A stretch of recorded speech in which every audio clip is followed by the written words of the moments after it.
Let us close the eyes for a moment.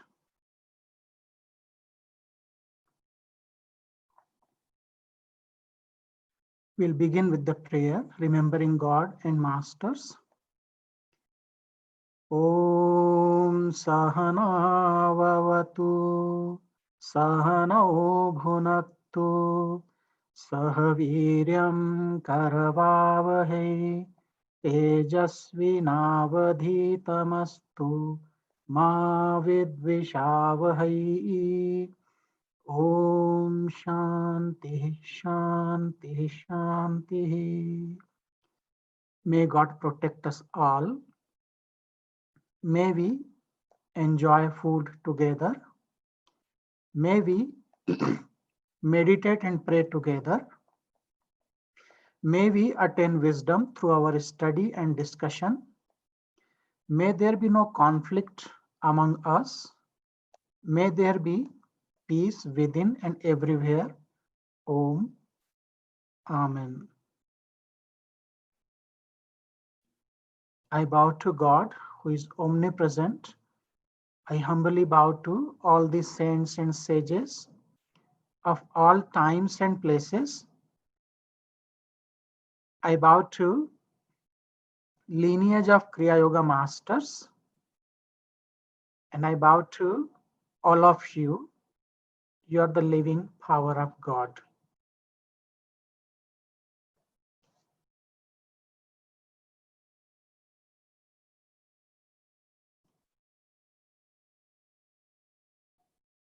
Good evening and welcome to this lecture series on 6 spiritual treasures of a sincere seeker.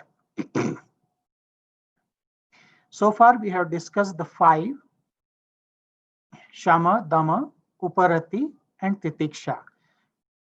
Control over the mind, control over the sense organs, observing one's own duty, and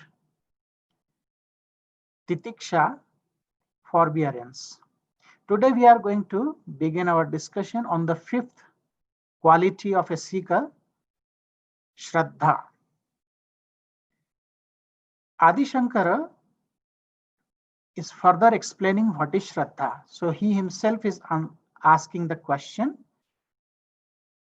and then he is replying. So you can see on the screen, Shraddha. Shraddha Kidrashi. Then he is answering, Guru Vedanta Vakya Adishu Vishwasah Shraddha. Shraddha Kidrashi. Again, Shraddha here it is feminine, so Kidrashi.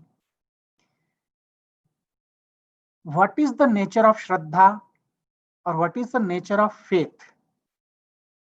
So he is answering, faith in the words of the Guru and in the scriptures is called Shraddha. So to have firm faith in the teacher, in the master, in the words of master and the scriptures, that is called faith or Shraddha. Now,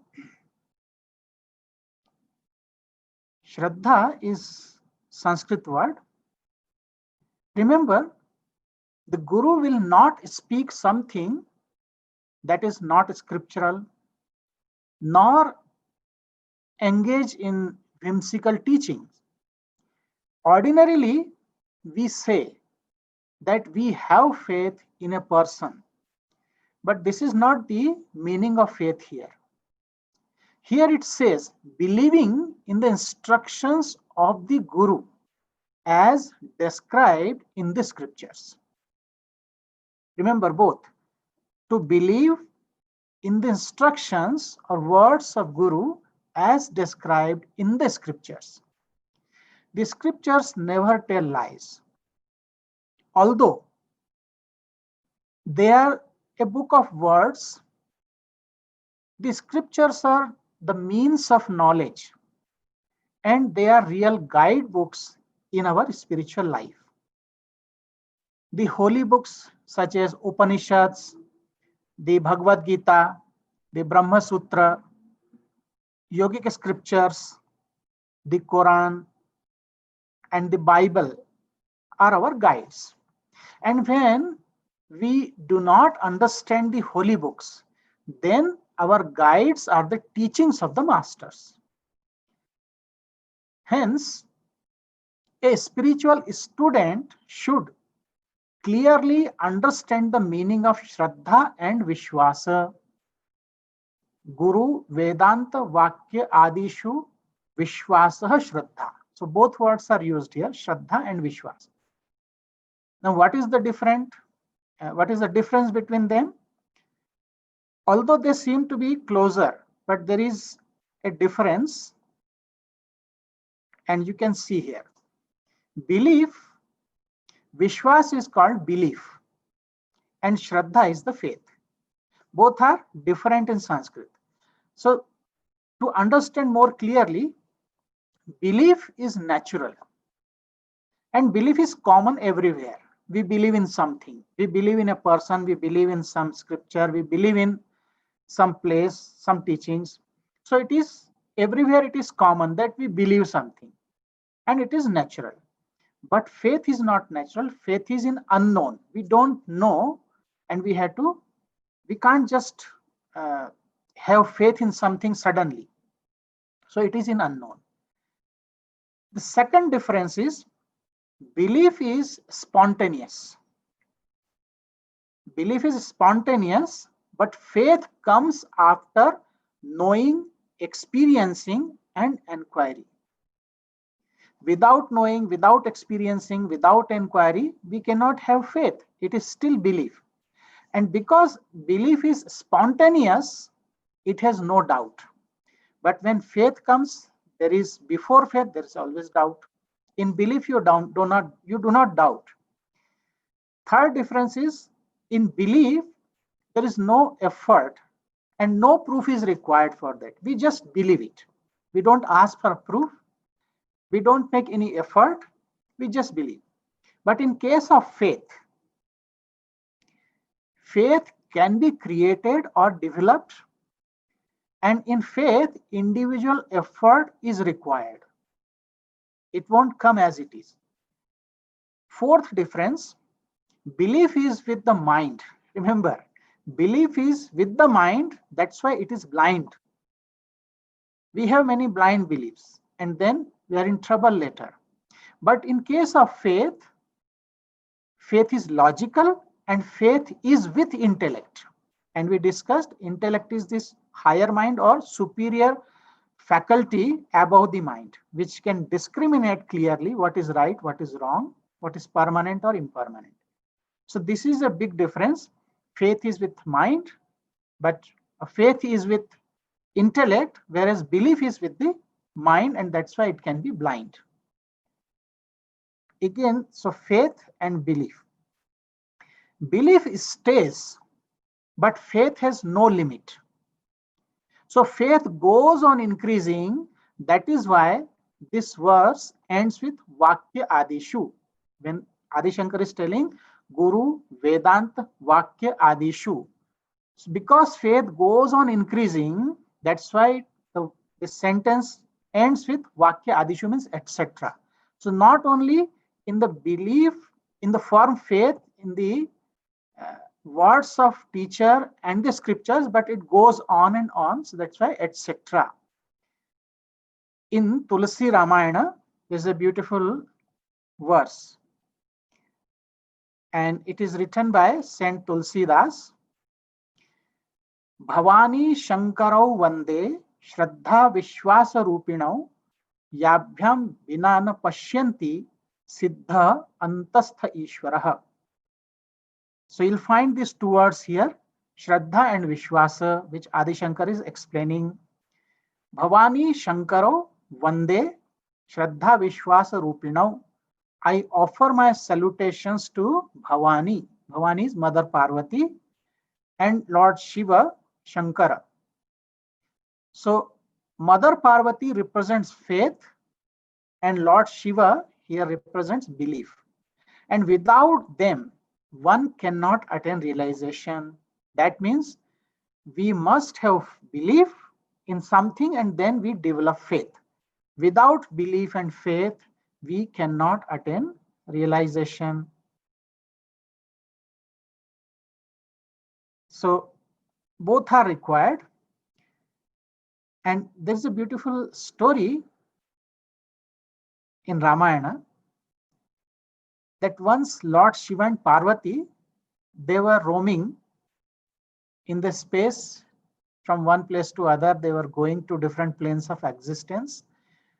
And when they came on the earth planet, it was the time when Lord Rama and Sita were in exile with Lakshmana, and Mother Sita was kidnapped by evil king Ravana.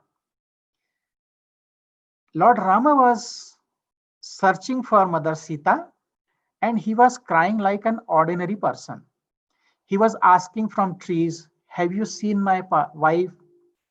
Asking the mountain and river, "Have you seen my beloved wife?" And he was shedding tears. Looking at Lord Rama's state, Mother Parvati asked Lord Shiva that you always praise Lord Rama, that he is the incarnation of Lord Vishnu, but he is crying like an ordinary person. How can I believe that he is divinity? If he is divine, his incarnation of Lord Vishnu, doesn't he know where Mother Sita is and who had kidnapped?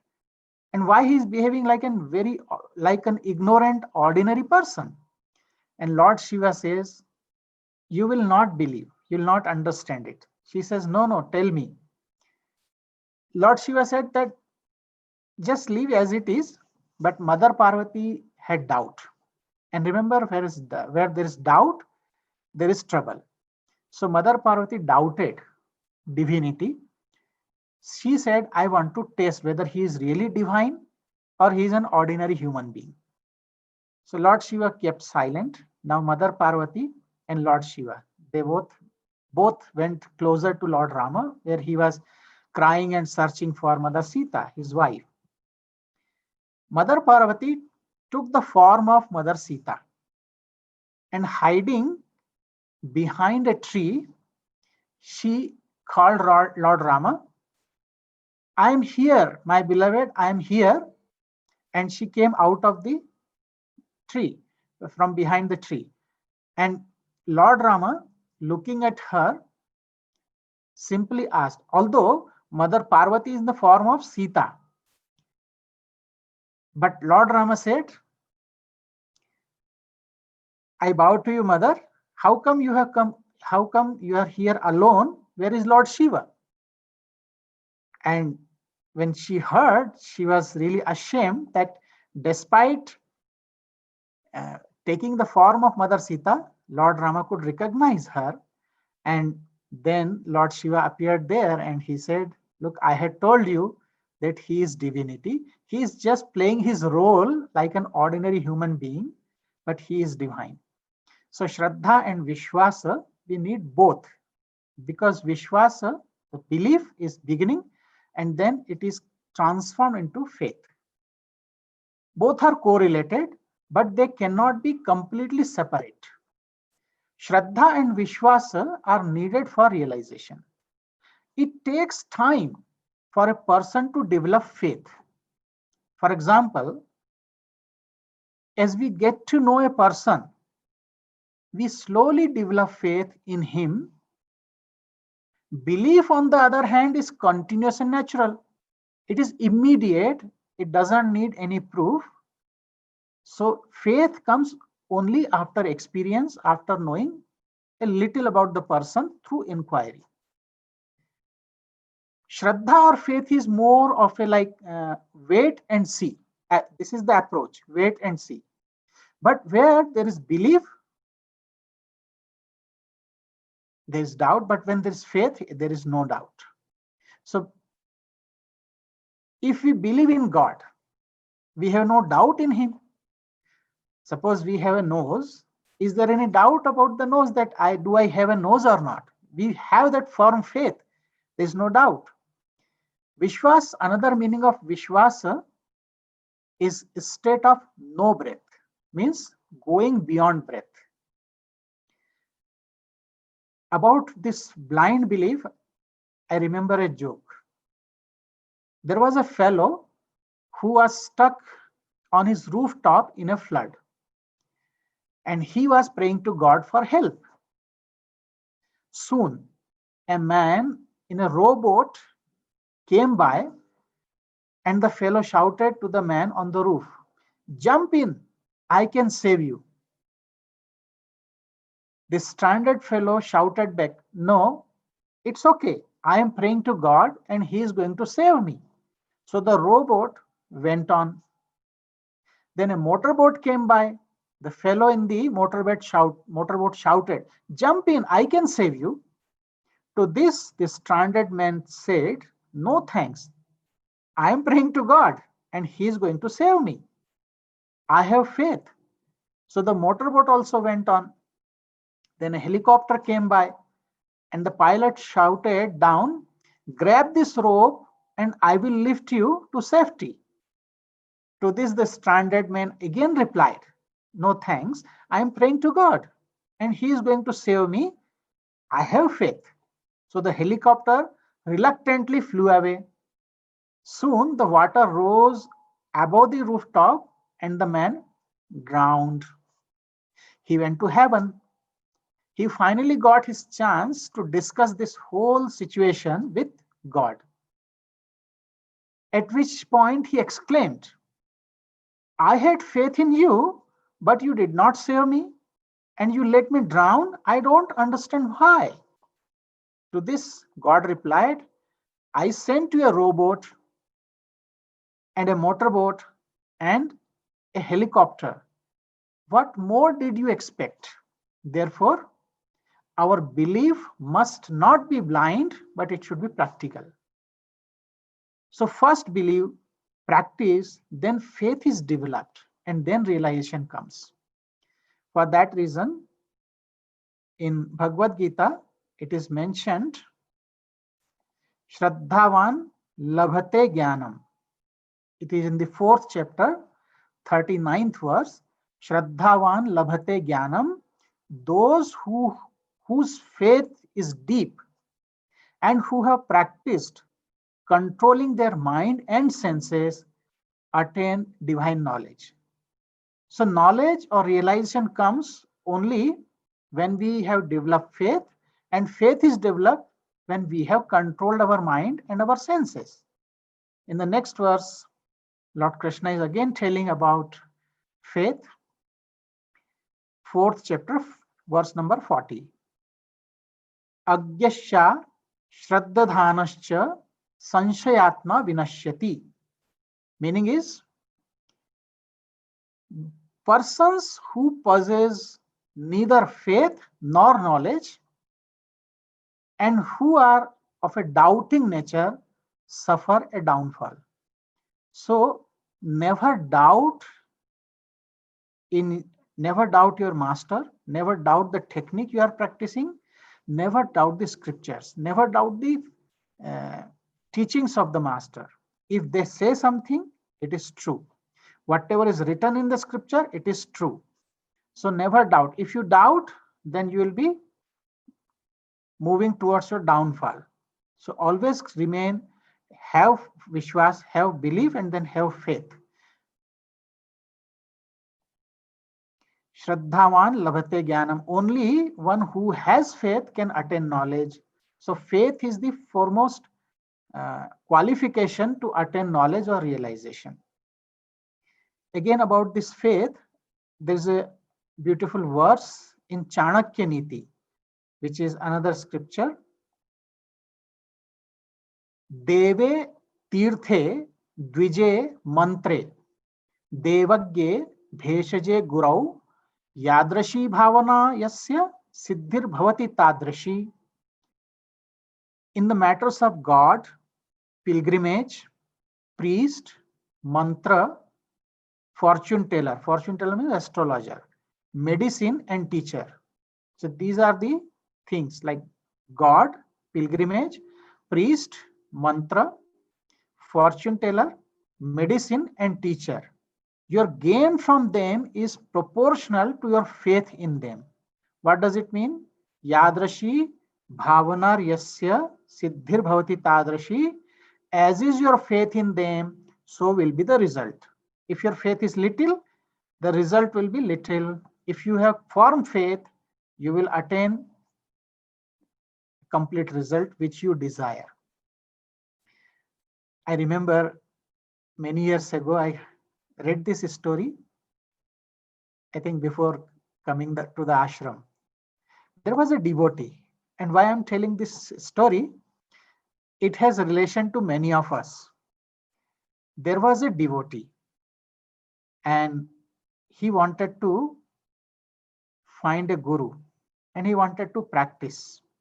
So he approached a realized master, and he told that, I want to be your disciple, and please give me some spiritual sadhana or practice. Please initiate me.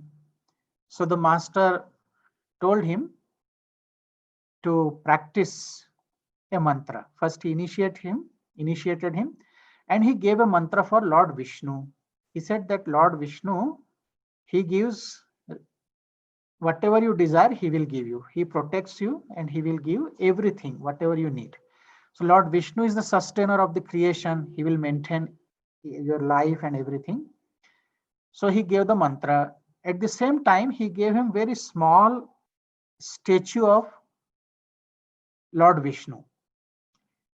And he told to keep the statue on altar and then chant this mantra, and Lord will give you darshan, or he'll manifest in front of you.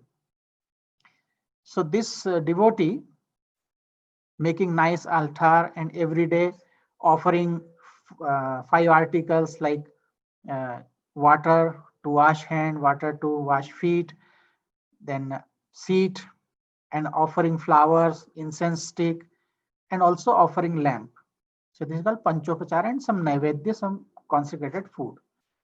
So every day he was worshipping and then very faithfully chanting the mantra. 6 months passed, but nothing happened. He thought that Lord Vishnu, Lord Narayan will appear, but it didn't happen. So he got frustrated. And when he got frustrated, he thought that this mantra is not working. I need some powerful mantra which can give me realization. So he went back to his master and told that this mantra is not working. Can you suggest me very powerful mantra so that I can attain realization? I want to see Lord. Master said, do whatever I have told you. But he said, no, I need a powerful mantra. I need instant realization. Because in modern time, everything is instant coffee, everything. Even now, when you send a message to someone, you need reply instantly. If the person is not replying, you get frustrated. Maybe that person is angry with me, upset with me. What happened to the person? So anxiety comes. However, so when he said, please give me some powerful mantra, so his master said, look, Mother Divine, Durga, she gives all strength. She is also protecting. So I'm giving you mantra. So he gave him mantra for Mother Durga, and again he gave a statue of Mother Durga. Now he got the mantra, putting on the altar Mother Durga, and he started worshipping Mother Durga. But what he did, because Lord Vishnu did not appear, so he threw this small statue of Lord Vishnu on a nearby cupboard. Just threw it away. 6 months again he practiced this mantra, worshipping Divine Mother, but nothing happened. Again doubt came, maybe this is not the right mantra. Maybe I need something different. So he went back to his master and complained that I am practicing so diligently and nothing is happening. I have no experience, no realization. I want really a mantra which can give me realization. And the master said that still continue, but no, I need something very powerful. So finally, Master knew that what was going to happen. Master said, okay, Lord Shiva is the one who becomes pleased very easily. Even pouring water on his head with Om Namah Shivaya, Lord Shiva can be pleased. So he gave him a small Shivalingam, and at the same time he gave him a mantra for Lord Shiva. He said that practice it, you will be realized. Now, devotee was very happy. He went back to his home and he started worshipping Lord Shiva, every day chanting the mantra Om Namah Shivaya, Om Namah Shivaya. Now, already 6 months are passed. One day, something strange happened. When he was worshipping Lord Shiva, he had put some incense stick, and this holy smoke was slowly moving towards the cupboard where he had thrown away the statue of Lord Vishnu. When he noticed it, he got up, and what he saw, this holy smoke was going towards the statue of Lord Vishnu. And he was really upset that I have worshipped you, but you didn't become pleased with me and you didn't give me any grace. So you have no right to receive this holy smoke which I am offering to Lord Shiva. And with this thought of anger, he took out some cotton and forcefully pushed into the nostrils of that statue of Lord Vishnu, and telling that you have no right to receive this holy smoke. It is not meant for you because you didn't give me anything. And suddenly a miracle happened. Lord Vishnu appeared in its effulgent form with 4 hands, Shankha, Chakra, Gada, Padma, holding mace, holding lotus flower in one hand, conch and disc. And it was, the whole room was lighted, and he saw Lord Vishnu suddenly appearing. Lord Vishnu told him, my child, I am happy with your worship, with your sadhana. Ask any wish. I will grant you any wish. He said, that is secondary. First, tell me, when I was worshipping you for 6 months with devotion, why did not you appear? And now you have appeared because I am worshipping Lord Shiva. Are you jealous of Lord Shiva? Then Lord Vishnu said, nothing like that, my son. But what to do? Your faith was not complete. And at this moment, when you treated me like a living entity, pushing the cotton in my nostrils, and you treated me as a living entity, I had no other way but to appear in front of you. Before this, when you were worshipping, you never treated me like omnipresent or living entity. And then he understood that his sadhana was mechanical practice. Unless we feel that presence of God and practice, our practice is mechanical. So this is what is faith. When Master said, you will attain realization with sincere Kriya practice in one lifetime, and they have proven it, then is there any need to go anywhere and search for other practice? Think about it. In modern time, what is happening? Not only we believe in many things, but we also can be made to believe in many things. And Guruji has told sometime a story about an emperor in medieval India. There was an emperor called Akbar who had a very shrewd minister called Birbal. In our childhood, we have read those stories.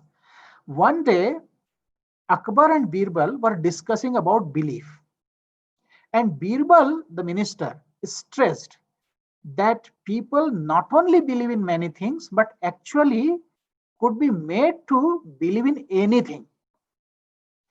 Time went by, and when the king had already forgotten about this conversation, one day Birbal tied up a mule in an unused mosque and spread the rumor that God would soon appear in that mosque.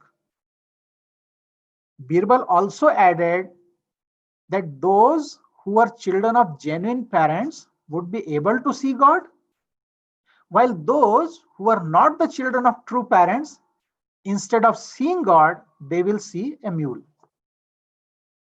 On that particular day, there was a large crowd of people who had come to have vision of God. When the first man walked out of the mosque, even though he had seen a mule, wishing to avoid ridicule, he gave a detailed description specifying that God was an old man with a white beard and a radiant body. A second person went inside the mosque, and though he had only seen a mule, he repeated the same description the previous person had given. When Akbar and Birbal arrived on the spot, because they were on the morning walk, Akbar, seeing such a crowd, inquired what was happening. When he was told that people were in line to have vision of God, he told Birbal, "Let's go and see God." Birbal refused, saying that to have vision of God, one has to be the son of genuine parents. Akbar was surprised and asked Birbal if he had some doubts about his parents. Birbal said, "I don't know, but anyhow, you go first in, as you are the emperor, and for sure, there are no doubts about your family tree."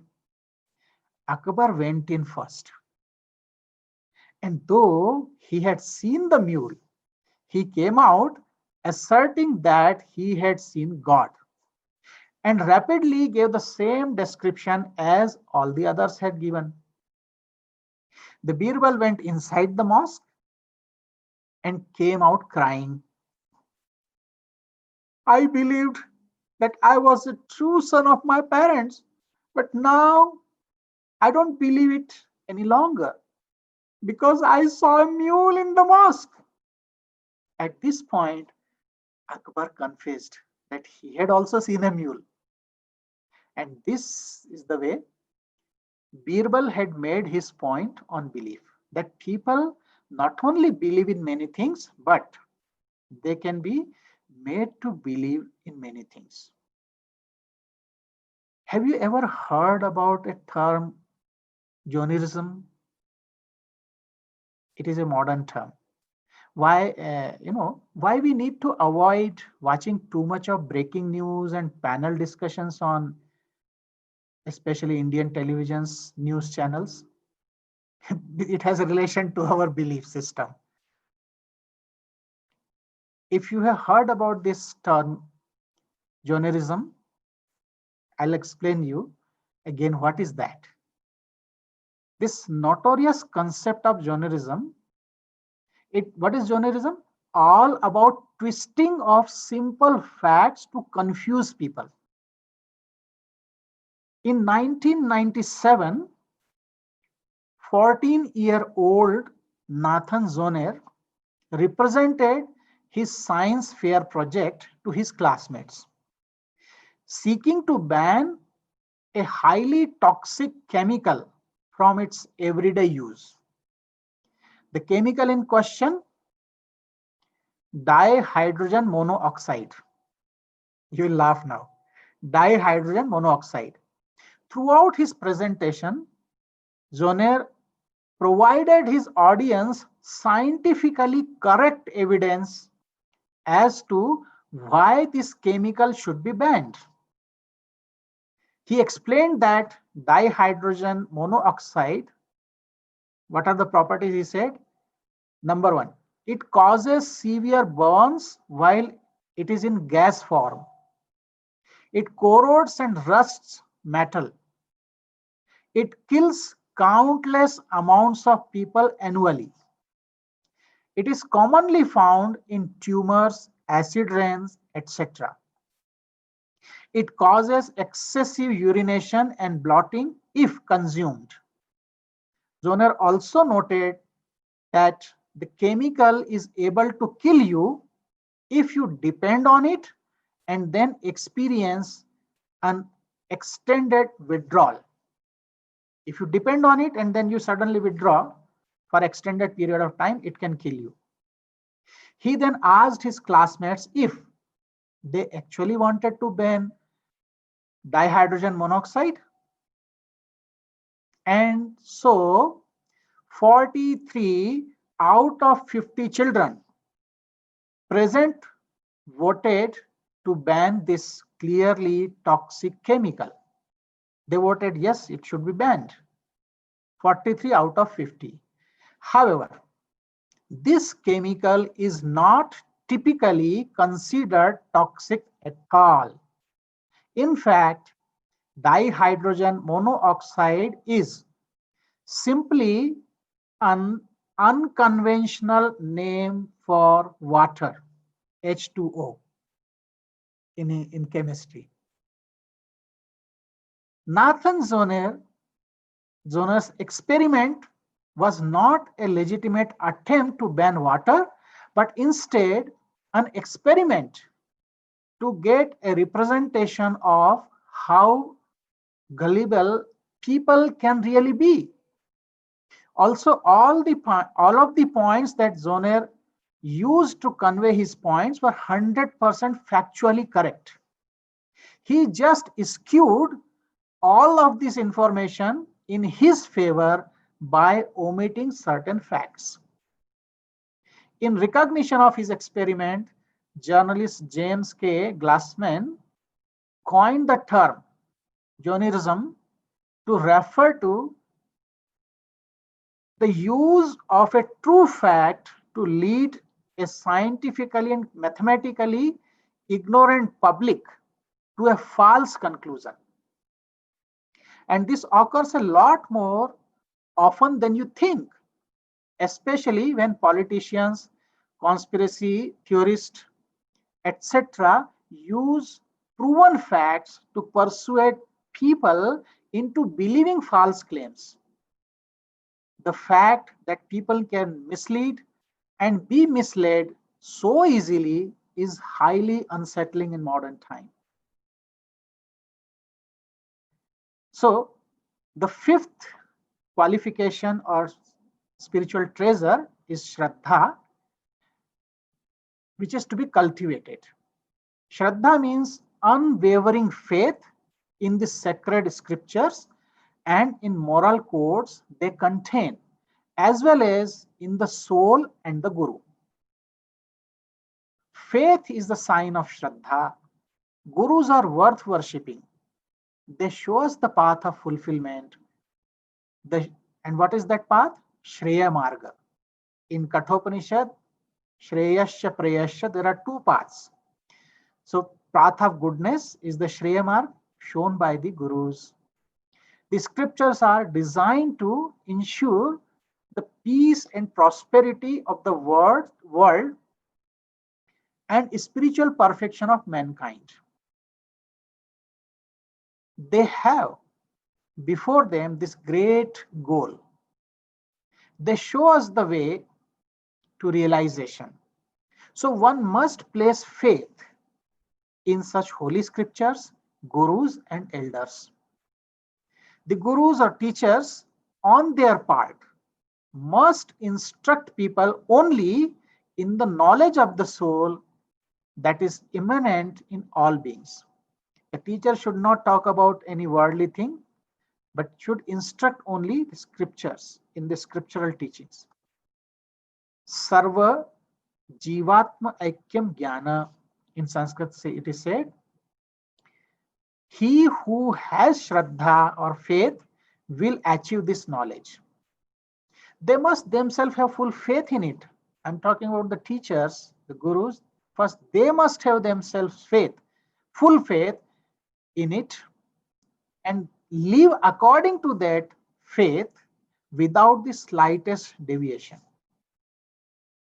Faith means conviction. It is now clear that the first four aspects we discussed before faith are achieved with the help of discrimination, like control over the mind, control over the senses, observing one's own duty, and forbearance or tolerance. So all these four, they are achieved with the help of discrimination, viveka. Discrimination in turn comes from the knowledge of scriptures. How can you discriminate if you don't have knowledge of scriptures? Because they guide us. Otherwise, we are always in a flow of mind. So those who teach us the scriptures are the gurus. Only when we have unflinching faith, we can understand those aspects properly. We will be able to experience them too. Therefore, Shraddha or faith is the basis of the above four which we discussed previously: Shama, Dama, Uparati, and Titiksha. In Vedanta Vakya Adishu, there are four major Vakyas. When it is says Vedanta Vakya, what are the Vedanta Vakyas? So there are four Mahavakyas. We call them great commandments. And anybody who is following the path of Vedanta, they always contemplate on these four. So what are those four great commandments? Pragyanam Brahma, wisdom is Brahman, absolute God. It is from Aitareya Upanishad, Rig Veda. Second commandment is Aham Brahmasmi, I am Brahman. Brahman means God the absolute. It is from Brihadaranyaka Upanishad and Yajurveda. Third is Tat Tvam Asi, Tatvamasi, thou art that. It is from Chandogya Upanishad and Samaveda. And fourth commandment is I am Atma Brahma. This self is God. The self is Brahman. It is from Mandukya Upanishad and Brihadaranyaka Upanishad, and it belongs to Atharva Veda. Apart from these four great commandments, there are certain other commandments, Vedanta Vakya, like Vijnanam Anandam Brahma. Brahman is the bliss and knowledge, and Satyam Jnanam Anantam Brahma. Brahman is truth, knowledge, and eternity. So when Adi Shankar is telling Adishu means in the words or the sentences, in the statements. So these are the Vedanta Vakya, Adishu. They are not limited to only four. So it is used in the plural form, that the words of the teacher, scriptures, and so on. The Guru will teach you many words and sentences, and the student must have faith and belief in these words. A seeker must first have the belief that God exists and then practice a little.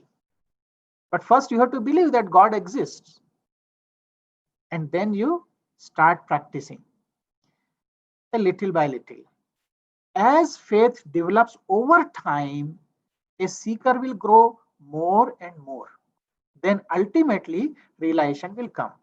So realization doesn't come spontaneously. For that you have to have Shraddha, faith. And faith begins with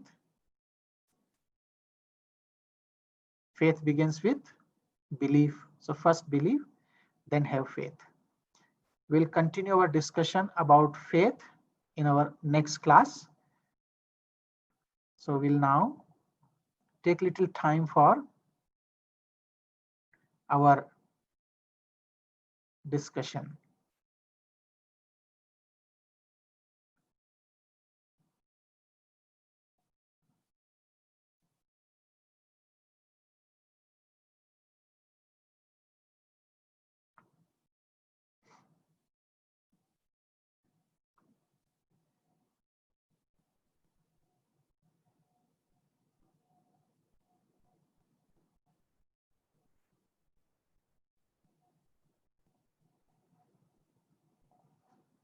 Please close your eyes.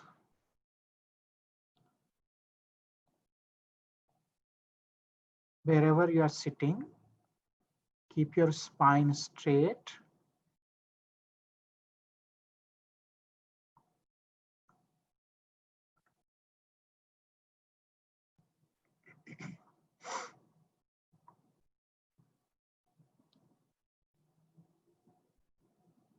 Feel relaxed. Please concentrate in the soul center, space between the two eyebrows.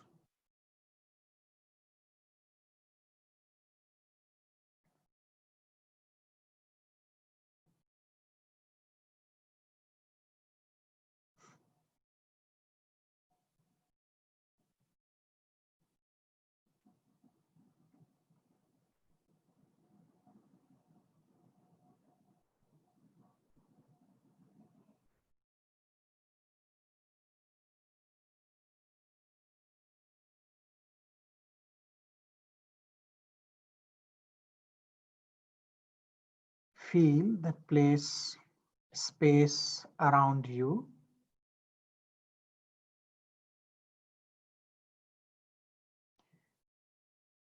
Gently bring your attention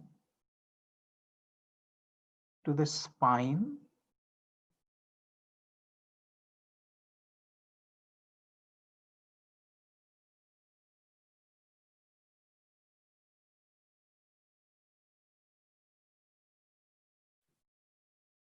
In the spine, there are two poles. South pole, bottom of the spine. Top of the head is the North Pole. These two poles are connected,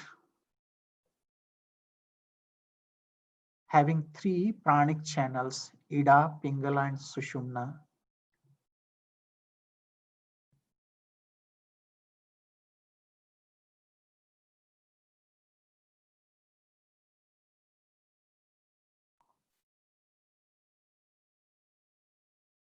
Take a slow, long, deep inhalation. Holding the breath, bend forward and bow. Exhale, normal breath.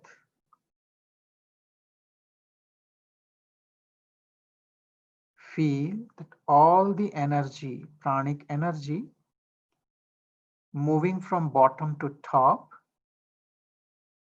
nourishing your brain with oxygen.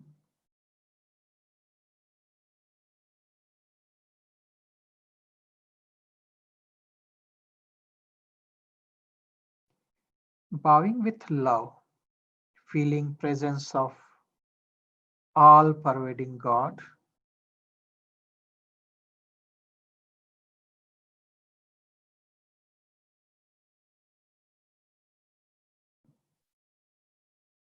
Now inhale,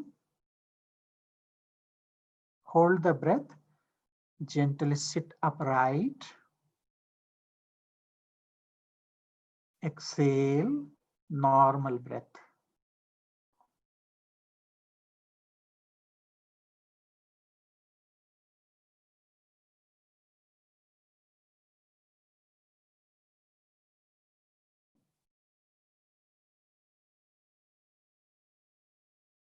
You may feel the thoughts are reducing. You feel more focused.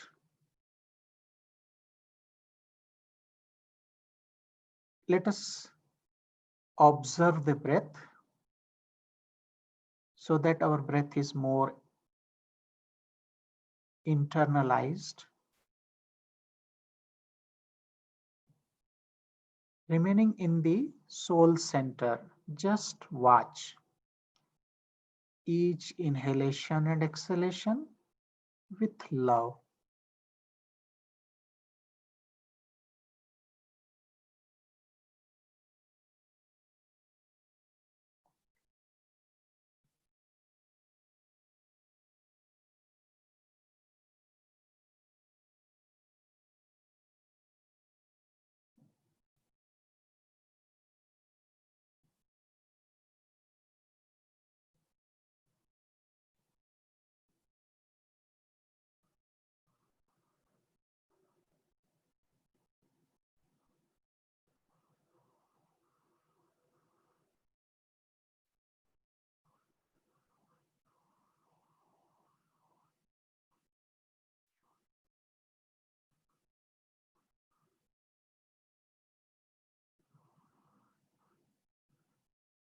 Every breath is breath of God.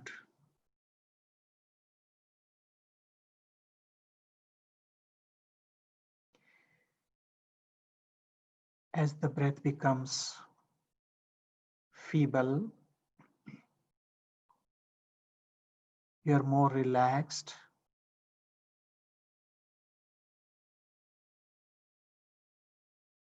We'll go to the next step, practicing some deep breathing.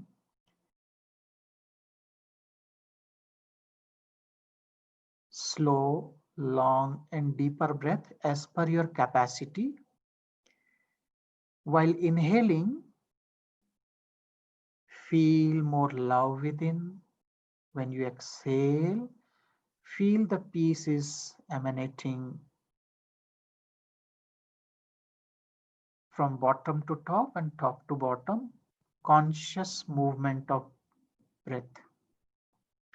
Please inhale love. Exhale peace. Inhale love. Exhale peace. Inhale love. Exhale peace. Inhale peace. Exhale love. Inhale peace. Exhale love. Inhale love. Exhale peace. Inhale love. Exhale peace. Inhale love. Exhale peace. Normal conscious breath.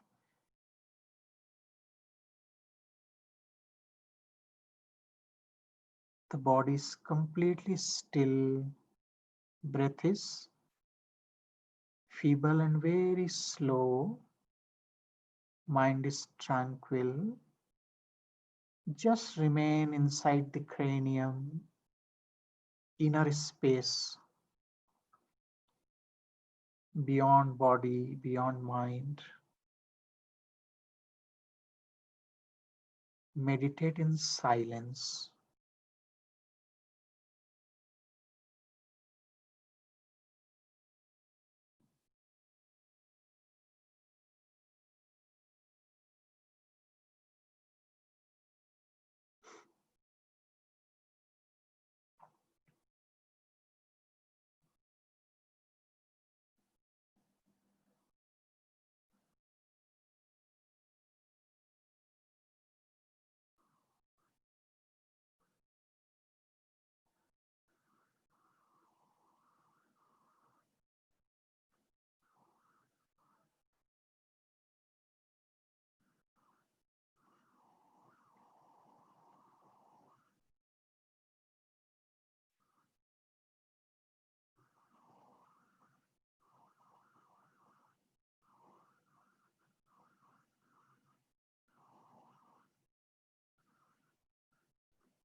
experiencing peace and calmness, absolute silence.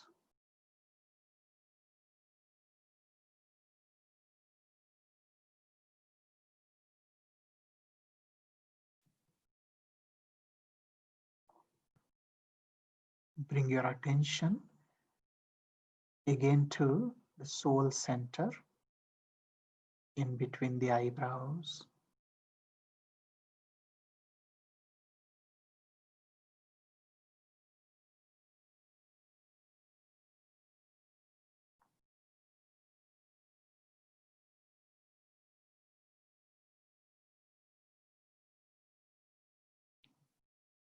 Always remain in this state of peace. Maintain it within and without. In all your actions, remain calm.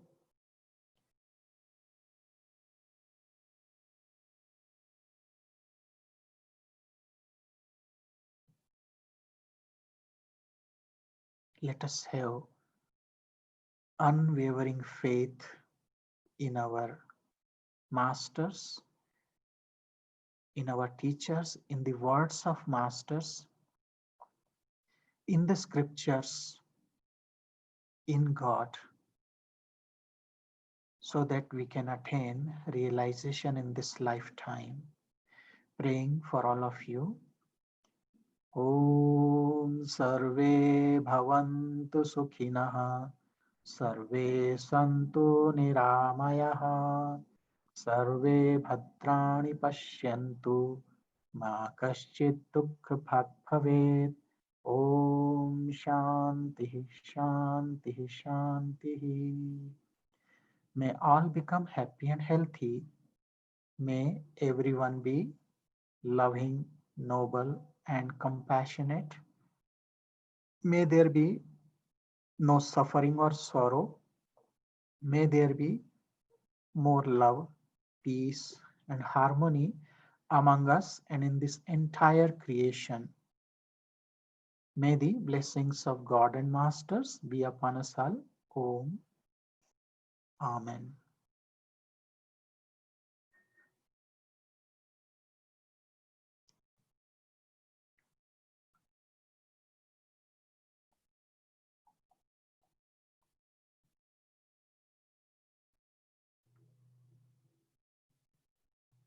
So there's one question. Can you give a mantra? So I'm not telling the name. Please write to me on the email institute@kriya.org and I will send you that mantra which you are asking for.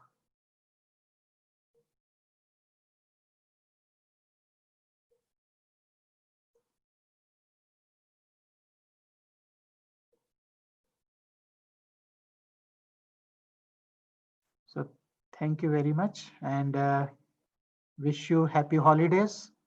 You are seeing the Christmas tree in our meditation hall, Denver Ashram.